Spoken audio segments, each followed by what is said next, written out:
So in this video we're going to look at the energetics and dynamics of the season of fall.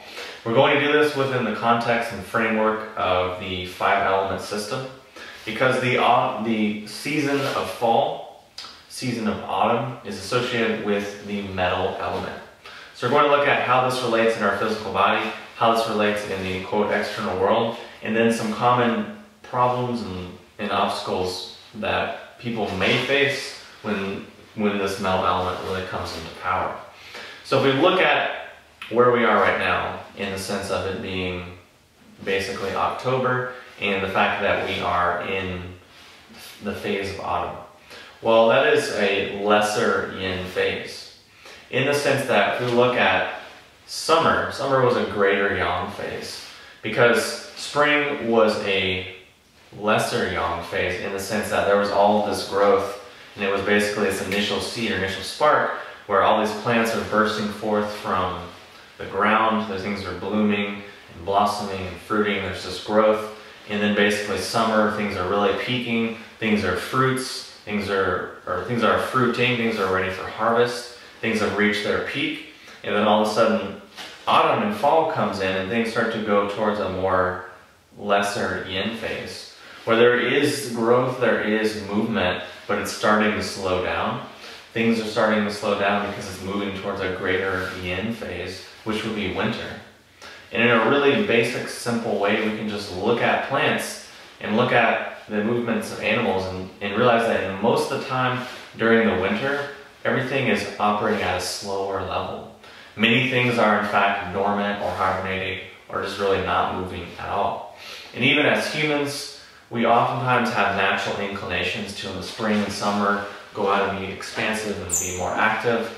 And then in the autumn, we kind of start to slow down and spend more time indoors and start to be a little more reflective.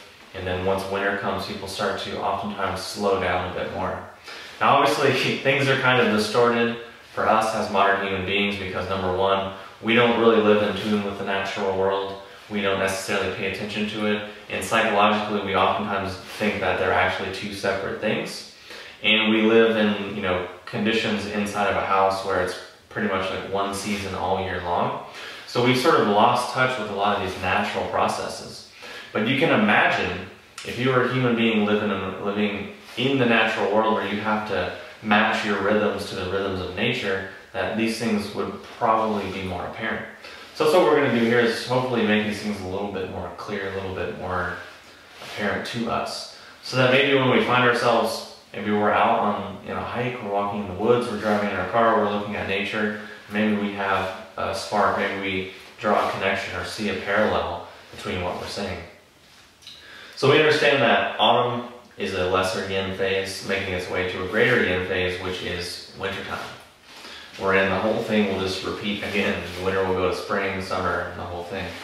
So the element of metal is associated with the season of fall. And within our bodies, the metal element is really responsible for the lungs, the large intestine, and the skin. So in kind of a simple way, we can understand that these three organs kind of do similar things. And a lot of people don't think of the skin as an organ, but it is in fact the largest organ. It is in fact an organ of elimination and digestion. So that's why we should probably consider what we put on our skin and what that is, what it's made of, and really if we would choose to eat that.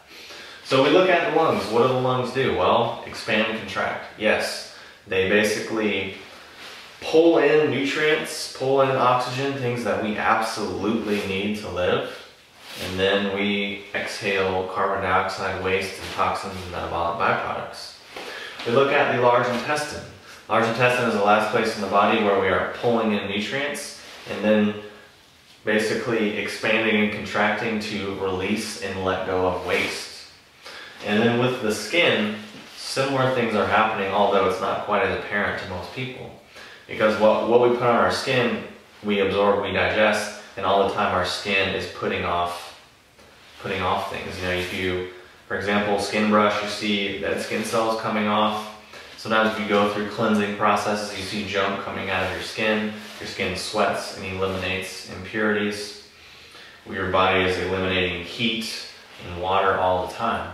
So these aren't always apparent to people, but they're in fact really similar processes that really reflect what the metal element is all about. Which we can say, okay, well, from these three things, what are the similarities that we can see? Well, perhaps the taking in of what is useful and the elimination of what is not. And perhaps we can look at the external world and see that things are sort of dying off and basically going down and then being recycled in to the whole cycle of things. For example, leaves are falling down and becoming, compost or becoming part of the soil. Then, add nutrition to the soil, and then the roots basically pull nutrition from the dead leaves, and the whole cycle basically repeats itself. And then there's obviously elements of water exchange and heat exchange that can be happening through all these different things. And if we want to translate it over and look at elements in our psyche, or understanding that in the 5 elements there's a physical counterpart, sort of a sight, a sound, a color, a taste, a smell, and a psychological component and a spiritual component. So perhaps one thing we can do to mirror what our organs are doing, to mirror what's happening in the external world, is psychologically perhaps focus our mind on the processing of information and the elimination of waste. And oftentimes this is something that happens when people do breathing exercises. People do breathing exercises and all of a sudden have an emotional release or have this psychological breakthrough. Well, perhaps that's something to do with this inherent process that is happening with the metal element. So another thing that is very common for the metal element is its integration with our Wei Qi, or our immune system, or basically our sort of protective field that operates just above our skin cells, kind of more or less like our protective shield, which we can correlate to as also having a major role to play with our immune system. So if we think about it, when do people really start getting sick? Usually about this time of year. If someone has immune system disturbances, allergies, or perhaps weak lungs, then those issues will start to come up to the surface because their basically Wei Qi is starting to be sort of beat down, and these imbalances are being brought to the surface based on the rhythm and the cycle that's happening, and then people, boom, falling down left and right, getting sick, getting that. And then as we get closer to winter, these things get even more exacerbated, even more extreme. It's the whole cold and flu season. Well, is it a coincidence that the cold and flu season perfectly synchronizes with the season where the lungs come into full power? And then also looking at the relation to the kidneys, which it will make more sense in just a second. Because for the lungs to function really in their optimal way, they need support from the kidneys, from the kidney qi, from the kidney jing, whatever you want to call it. And if our kidneys are weak, oftentimes people can get asthma or difficulty breathing or feeling like they're sort of suffocated. And it might not have anything to do with necessarily the lungs. It could actually just be that their kidneys are weak. So this can create a whole ball of wax where someone has difficulty breathing, they don't really breathe properly, their immune system doesn't really work properly. And that's what I was saying earlier, is it really any coincidence that cold and flu season happens mostly at the time where organs that control and influence the immune system to a large degree are supposed to be at their peak? And usually when that happens is, so an element comes into its fruition, and then things that are going on in there then become a bit more exaggerated or become a bit more apparent. Kind of like, if you go and get like liver markers and tests done during the peak of liver season, might not be the best thing, because you got to think the energetics of all that is really elevated. But then if you go get it then at the peak of liver season and you go back, a month or two later and get the same test, we can probably bet that the results will be different, because the actual 5-element energetics underlying the process of time, the unfolding of time, are in fact different.